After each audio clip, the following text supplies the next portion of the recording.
This is Channel 3 Eyewitness News at 6 in HD. And there's no telling. Next time it could be murder. Next time the kid may not make it. He may be killed.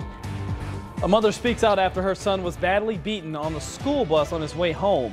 Good evening and thank you for joining us. I'm Antoine Harris. Earlier this week, a Ottawa middle school student was badly beaten by an older student on the school bus, sending him to the hospital.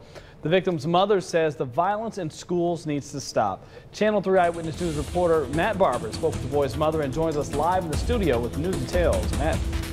Well, Antoine, the 8th grader's mom decided to speak out after her son was beaten unconscious. She says so far the school officials have been helpful, but says her son's attacker needs to be kicked out of school and given the help that he needs. My son in no way deserved what he got. Tanya McBriar says her 14-year-old son is lucky to be alive. You have to stand up for what's right. You know, my kid's always been taught to stand up for people that are being bullied. And he did that, and because of that, he got a beating. These are pictures taken shortly after the assault. Earlier this week, McBriar says her son, an 8th grader at Ottawa Middle, was on the bus that was also carrying some students from Ottawa High. She says her son was speaking up against a high school student that was making fun of another student on the bus. He was saying things to my son, and then my son came back with them, and that was when he just all of a sudden, out of nowhere, just hit him. I could not believe that my child wasn't put in a coma, because seeing if he was knocked out unconscious, he could have broke his neck.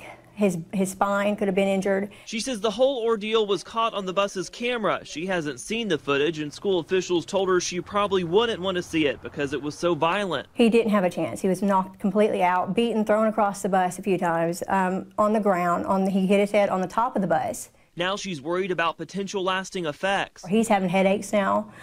He's on pain medicine. McBriar says she's since learned the accused attacker is known to have anger issues. He should have never been put in the school with other kids that are there for an education. My son has no disciplinary record. He has no issues at all. She wants the accused attacker sent to an alternative school so other students aren't put in danger. Parents have to stop passing the buck onto the schools, onto the police, onto anybody else to raise their kids. Take care of yourself.